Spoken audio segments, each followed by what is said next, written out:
ஹalleluya! நம் ஆண்டவராகிய இயேசுவின் நாமத்தில் உங்களுக்கு இன்னொரு முறை என் வாழ்த்துக்களை தெரிவிக்கிறேன். Good morning.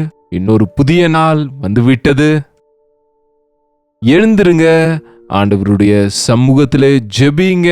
இன்றைக்கும் நீங்க தேவனோடு நேரத்தை செலவிடுங்க என்று உங்களை விழிப்பூட்டும்படிக்கு தேவன் எனக்கு கொடுத்த வாய்ப்பிற்காக அவரை துதிக்கிறேன். ஒருவேளை நீங்க வெளிநாடுகள்ல இருந்தா good evening, good afternoon, what ever time that is. தேவனுடைய வார்த்தைகளை கேட்க நமக்கு எல்லா நேரமும் தேவையானது இல்லையா? சரி, வாங்க ஒரு சிறிய ஜெபம் செய்வோம். பரிசுத்தரே, அன்புள்ள தகப்பனே, எவ்வளவோ ஆவலோடு சிலர் ஆண்டவரே எப்போது 7 மணி ஆகும் என்று உம்முடைய வார்த்தையை கேட்க ஆயத்தமா இருக்கிறவர்களுக்காக உம்மை துதிக்கிறேன். இன்னமும் அலட்சியமா இருப்பவர்களை, தூக்கத்தில் இருப்பவர்களை தட்டி எழுப்புங்க ஆண்டவரே. உம்முடைய சமூகத்தில் காலமே பலப்படும்படியாக உம்முடைய ஆவியினாலே எங்களை நடத்தி உமக்காக வாழ உதவி செய்யும்படிக்கு கிறிஸ்துவின் நாமத்தில் ஜெபிக்கிறோம் நல்ல பிதாவே, ஆமென். தேவனுக்கு ஸ்தோத்திரம். எழுந்துட்டீங்களாங்க? என்னது, நைட்டு லேட்டா தூங்குனீங்களா? எப்ப தூங்குனீங்க? எனக்கு எதுக்குங்க? நீங்களே யோசித்து பாருங்க. எவ்வளவு நேரம் நீங்க தூங்குறீங்க? நார்மலா 7 to 8 hours தூங்கினால் போதும் என்கிறாங்க. சிலருக்கு இன் ஸ்பெஷல் கேசஸ், ஒருவேளை உங்களுக்கு நல்ல சவுண்ட் ஸ்லீப் இருந்தா 6 to 7 கூட போதுங்க. சின்ன பிள்ளைகள் அதிக நேரம் தூங்கணும், என்ன அவங்க வளரணும்ல. நாம அதிகாலமே எழுந்த ஆண்டவரை துதிப்பது எவ்வளவோ நமக்கு நன்மையானது. அது என்னமோ சிலர் இரவுல தூங்குறது மட்டும் இல்ல, எங்கனாலும் வாங்க, எப்பொழுதுனாலும் அப்பொழுது தூங்குவாங்க.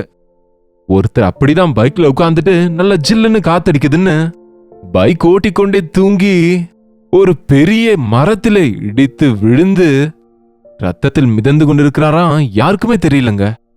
உயிர் போகிற நிலைமையில இருக்கிற அவரை காலையில யாரோ பார்த்து ஹாஸ்பிட்டல்ல சேர்க்க வேண்டியிருந்தது. எத்தனையோ பேர் இன்றைக்கு டிரைவிங்ல தூங்குறாங்க, வேலை இடத்துல தூங்குறாங்க, காலேஜஸ்ல தூங்குறாங்க. தூங்குவதற்கு தான் ஆண்டவர் இரவு கொடுத்தாருங்க. இரவு நன்றாக தூங்கினா டே எல்லாம் ஆக்டிவாக இருப்போம்.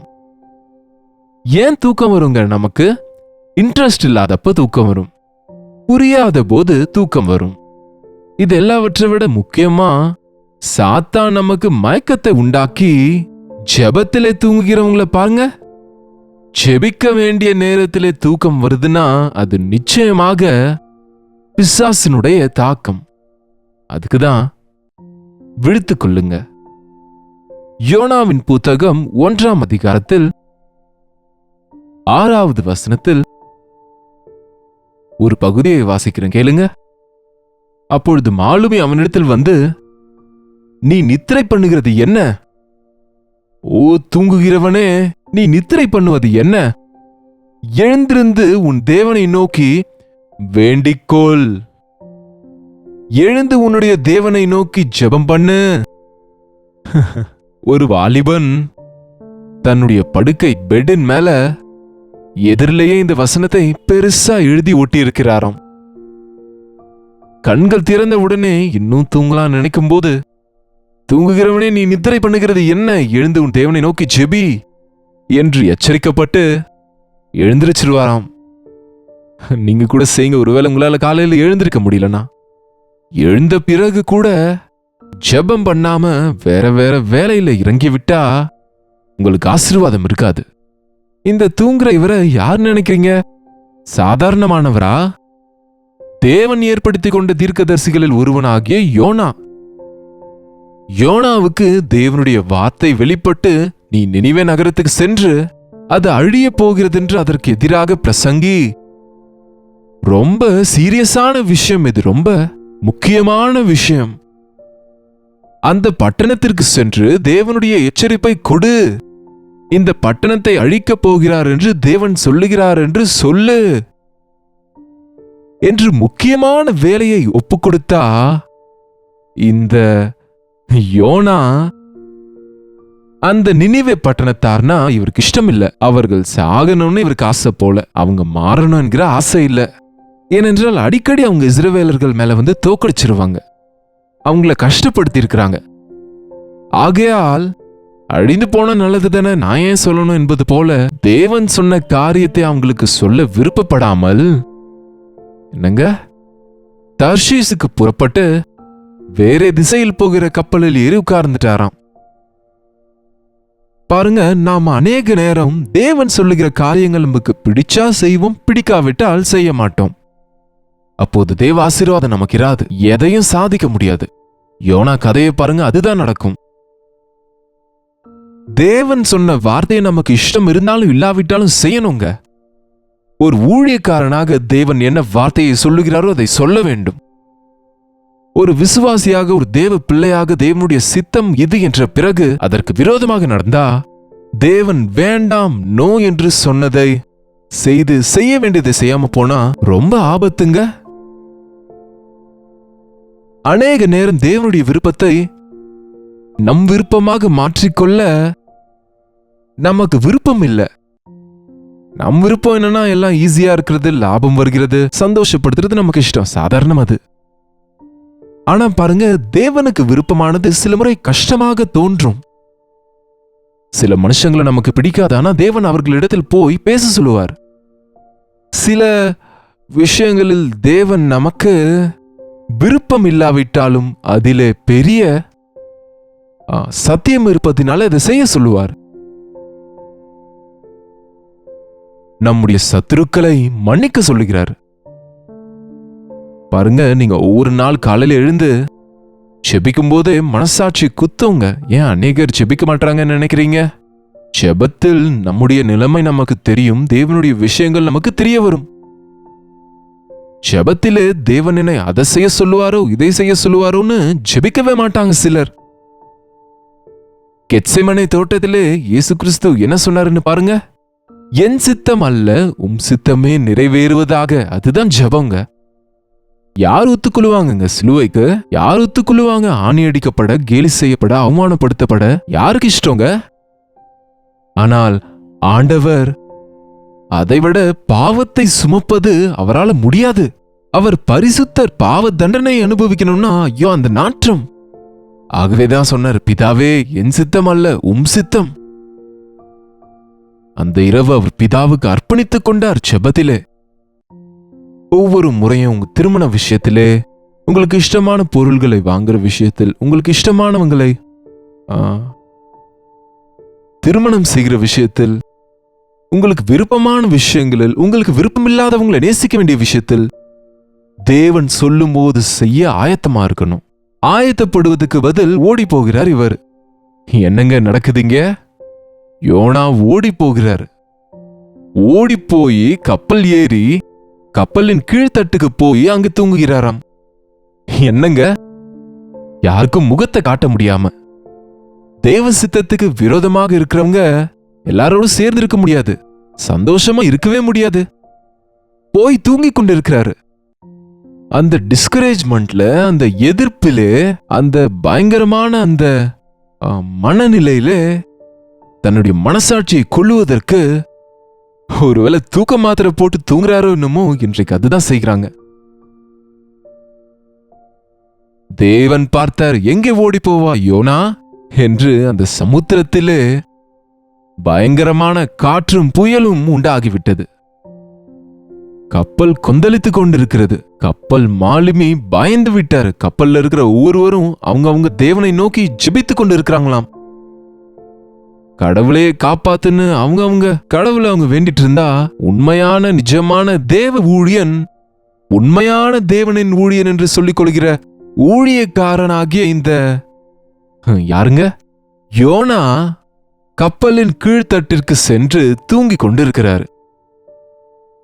தூங்கி கொண்டிருக்கிறாங்க இன்றைக்கு கிறிஸ்தவங்க, விசுவாசிகள் தூங்கி கொண்டிருக்கிறாங்க, பாஸ்டர்ஸ் தூங்கி கொண்டிருக்கிறாங்க. எவ்வளவு பயங்கரம்! கீழ்ப்படியாமல் இருக்கிறவங்க தேவனுடைய காரியங்களில் முன்னுக்கு போக முடியாது, தேவ சமூகத்தில் நிற்க முடியாது. அந்த அந்நியனாகிய மாலுமி வந்து எல்லாரும் ஜெபித்துக் கொண்டிருக்கிறாங்கப்பா, நீ என்னடா எப்பா கப்பல் ஆபத்தில் இருக்கிறது, கப்பல்ல இருக்கிறவங்க உயிரெல்லாம் அழிய போகிறது என்று அவங்க தெய்வங்களை அவங்க வேண்டிக் கொண்டிருந்தா, நீ என்னது தூங்கிக் கொண்டிருக்கிற இந்த நேரத்துல எழுந்து, அட தூங்கிக் கொண்டிருக்கிறவனே எழுந்து உன்னுடைய தேவனை நோக்கி ஜெபம் பண்ணு, எழுந்து உன் ஆண்டவரை நோக்கி ஜெபி என்று உங்களுக்கு நீங்களே சொல்லிக் கொள்ளுங்க. ஓ தூங்குகிறவனே, இன்னும் நீ தூங்கிக் கொண்டிருக்கிறாய், எழுந்து ஜெபி நீ என்று சொல்லிக் கொள்ளுங்க. சொல்லுங்க, என் சரீரத்தை கீழ்ப்படுத்துகிறேன் என்று சொல்கிறாரு பவுல். மற்றவர்களுக்கு பிரசங்கம் பண்ணுகிற நான் தானே ஆகாதவனாய் போகாதபடிக்கு என் சரீரத்தை ஒடுக்குகிறேன் என்றார். எத்தனை பேருங்க இன்றைக்கு சோம்பேறித்தனத்தோடு தூக்க மயக்கத்தோடு இருக்கிறாங்க? ஜெபிக்க வேண்டிய நேரத்திலே, ஆபத்தான நேரத்திலே எழுந்து உன் தேவனை நோக்கி ஜெபம் பண்ணு. யோனா எழுந்தாரு. என்ன செய்வாருங்க? ஜெபம். தேவனுடைய வார்த்தையை கேட்காதவர் ஏதோ 2 வார்த்தைகளை வாயிலேயே சொல்லியிருப்பாரு பாவம். ஆனா ஒன்றும் நடக்கல. அவங்க தேவர்களுக்கு ஜெபித்தாலும் ஒன்றும் நடக்கல. நீ உன்னுடைய உண்மையான தேவனுக்கு ஜெபித்தாலும் நடக்கல. காரணம் எல்லாரும் ஒண்ணுதானா? என் இருதயத்தில் அக்கிரம சிந்தை கொண்டிருந்தால், பாவத்தை அலட்சியப்படுத்தினால் தேவன் எனக்கு செவி கொடார். உன் தேவனுடைய நாமத்தில் வல்லமை இருக்கிறது, ஆனால் உன் இருதயத்தில் சுத்தம் இல்லை. உனக்கு விசுவாசம் இல்லை. தேவனுக்கு முன்பாக உன் மனசு சரியில்லை. புரிஞ்சிருச்சுங்க யோனாவுக்கு, புரிந்து விட்டது யோனாவுக்கு. அங்க அப்புறம் சீட்டு போடுறாங்க, யோனாவின் மேல வருது பாருங்க. யோனா புத்தகம் வாசிங்க. இன்றைக்கு உணர்ந்து கொண்டாரு, என்னால் தான் உங்களுக்கு இந்த தீங்கு வந்தது, என்னை சமுத்திரத்தில் போட்டு விடுங்கள் என்றார். ஐயோ, பார்த்து ஒரு மனுஷன் எப்படி கடல்ல போடுவதுன்னு எல்லாரும் யோசிச்சாங்க. ஆனா புயல் இன்னும் அதிகரித்து விட்டது. சரக்குகளை தள்ளிட்டாங்க, என்னென்னமோ செஞ்சுட்டாங்க. ஆனால் புயல் அடங்கவில்லை, கப்பல் மூழ்கிற நிலைக்கு வந்தது. என்னங்க, நாம செய்ய வேண்டியதை செய்யாம என்னென்னமோ செய்து கொண்டிருந்தா தேவன் நம் ஜெபத்தை கேட்க மாட்டார். தீங்கு உன்னிடத்தில் இருந்தால் உன்னோடு இருக்க மாட்டேன், சபிக்கப்பட்டது உங்களோடு இருப்பதனால் உங்களோடு வரேன் என்றார் யோசுவாவோடு. தேவ சமூகத்தில் நம்ம இருதயம் சரியில்லாம எவ்வளவு ஜெபித்தாலும், என்னென்ன பக்தி காரியங்களை செய்தாலும் உங்களுக்கு நன்மை உண்டாகிறது இல்ல. நன்மை உண்டாகாதபடிக்கு ஜெபிக்கிற, எனக்கு ஒண்ணுமே நடக்கலன்னு சொல்றீங்க, அது தேவனுடைய தப்பு இல்ல, உங்க தப்பு. என் நிமித்தமே இது என்னை கடலில் எடுத்து போடுங்கள் என்றார். தூக்கி போட்ட அடுத்த நிமிஷத்திலேயே சமுத்திரம் அமர்ந்து விட்டது.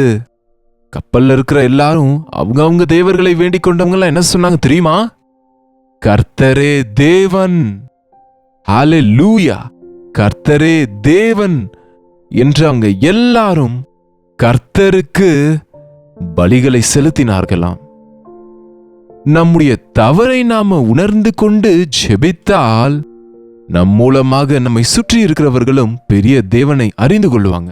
தவறை நமக்குள் வைத்துக் கொண்டு கீழ்ப்படியாமல் கப்பலில் இருந்தா, எவ்வளவு பெரிய ஊழியக்காரர் ஆனாலும், தீர்க்கதரிசி ஆனாலும், அவருடைய உள்ளம் சரியா இல்லாததுனால அவராலே அந்த கப்பலில் இருக்கிற அனைவருக்கும் உயிருக்கே ஆபத்தானது, உயிருக்கே ஆபத்து ஏற்படுகிற நிலைமை வந்தது. தூக்கி சமுத்திரத்தில் வீசின உடனே தேவன் பெரிய மீனுக்கு கட்டளையிட்டு இருந்தாராம். கொஞ்ச நாள் முன்னாடி வரைக்கும் நம்ப மாட்டாங்க, நம்ம மீனை சாப்பிடும்போது மீன் எப்படி நம்மை விழுங்கும்? இப்போது எவ்வளவு பெரிய மீன்கள் கடலிலே இருக்கிறதோ, எத்தனை மனுஷங்களை ஒரே முறை விழுங்கக்கூடியது இருக்கோ கண்டுபிடிச்சிருக்காங்க. அந்த மீனின் வயிற்றிலே விழுந்த பின்பு இப்ப தூங்கலாம் இல்லங்க, இப்ப தூக்கம் வராது.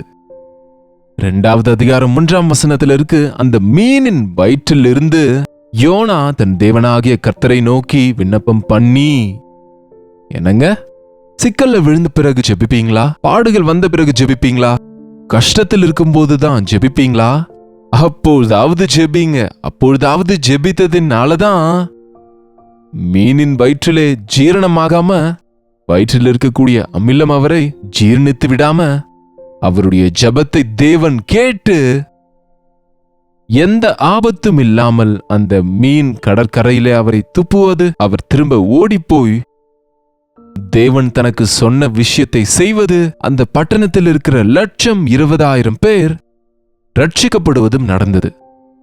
நாம ஜெபித்தால் லட்சக்கணக்கானோரை ஆண்டவருக்காக சம்பாதிக்க முடியும். நாம் சோம்பேறிகளா தூங்குகிறவர்களாக கீழ்ப்படியாதவர்களாக இருந்தா நம் மூலமாக லட்சக்கணக்கானவங்களுக்கு நாம சாபமாக மாறிவிடுவோம். வேண்டாம், ஆசீர்வாதமாக இருப்போம். எழுந்து உன் தேவனை நோக்கி ஜெபிப்போம். பரிசுத்தரே, உமக்கு நன்றி ஆண்டவரே. எங்கள் வாழ்க்கையில் ஆண்டவரே, சோம்பேறித்தனத்திலிருந்து விடுவீங்கப்பா, தூக்க மயக்கத்திலிருந்து விடுவீங்க ஆண்டவரே. அன்றைக்கு சீஷரை நோக்கி சோதனைக்குட்படாதபடிக்கு விழித்திருந்து ஜெபியுங்கள் என்று எச்சரித்தீரேப்பா. நீங்கள் நினையாத நேரத்தில் அந்த நாள் உங்கள் மேல் வராதபடிக்கும் பெருந்தீனினாலும் வெறியினாலும் நீங்கள் மயங்கி இல்லாமல் நாங்கள் விழித்திருந்து ஜெபிக்கும்படி எங்களை எச்சரித்திருக்கிறீரே. உம்முடைய வருகை அதி சீக்கிரத்தில் இருக்கிற இந்த நாட்களில் அநேகர் அழிவுக்கு நேராக போய்கொண்டிருக்கையில் இயேசுவே இரட்சகர் என்ற சுவிசேஷத்தை அறிவிப்பதற்கு, அவர்களுக்காக விண்ணப்பம் செய்வதற்கு நாங்கள் முழங்கால் படியிட்டு விழிப்போடு ஜெபித்து எங்களுக்கு நாங்கள் எங்கள் விசுவாசத்தை காப்பாற்றிக் கொண்டும் மற்றவர்களுக்காகவும் விண்ணப்பம் செய்ய எங்களுக்கு உதவி செய்யும்படிக்கு கிறிஸ்துவின் நாமத்தில் ஜெபிக்கிறோம் பிதாவே, ஆமென். பிதாவாகிய தேவனுடைய அன்பும் குமாரனாகிய இயேசு கிறிஸ்துவின் கிருபையும் பரிசுத்த ஆவியானவருடைய அந்யோன்யமும் ஐக்கியமும் கூடி வந்திருக்கிற நம் அனைவருக்கும் இப்பொழுதும் சதா காலமும் துணையாக இருப்பதாக, ஆமென். தேவனுக்கு ஸ்தோத்திரம். ஒரு நாளும் சொல்கிறோம், உங்களுடைய ஜெப விண்ணப்பங்களை பாரங்களை எங்களுக்கு நீங்க தெரியப்படுத்துங்க. பிரைஸ் ரிப்போர்ட்ஸ் கூட தெரியப்படுத்துங்க. தேவனை துதிக்கலாம். 8939801234 என்கிற கீழ்காணும் நம்பருக்கு உங்களுடைய ஜெப விண்ணப்பங்கள் எதுவாக இருந்தாலும் விசுவாசத்தோட எங்களுக்கு நீங்க அதை தெரியப்படுத்துங்க. நம்முடைய தேவன் அதிசயங்களை செய்கிற தேவனா இருக்கிறதுனால நாங்க உங்களுக்காக ஜெபிக்க ஆயத்தமாக இருக்கிறோம். நீங்க வாட்ஸ்அப்ல ஒரு டெக்ஸ்ட் அல்லது வாய்ஸ் மெசேஜ் அனுப்புங்க.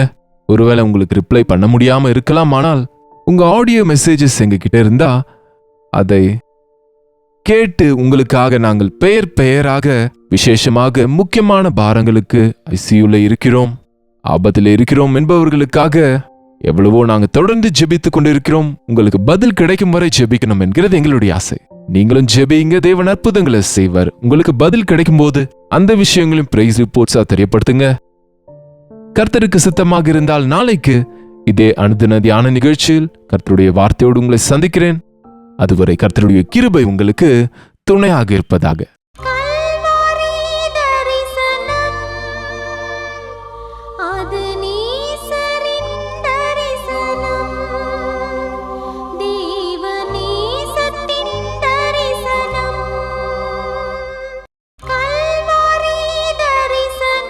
ஒவ்வொரு நாளும் உம் வசனம் தியானிப்பேன், ஒவ்வொரு காலையிலும் உம்மை சந்திப்பேன்.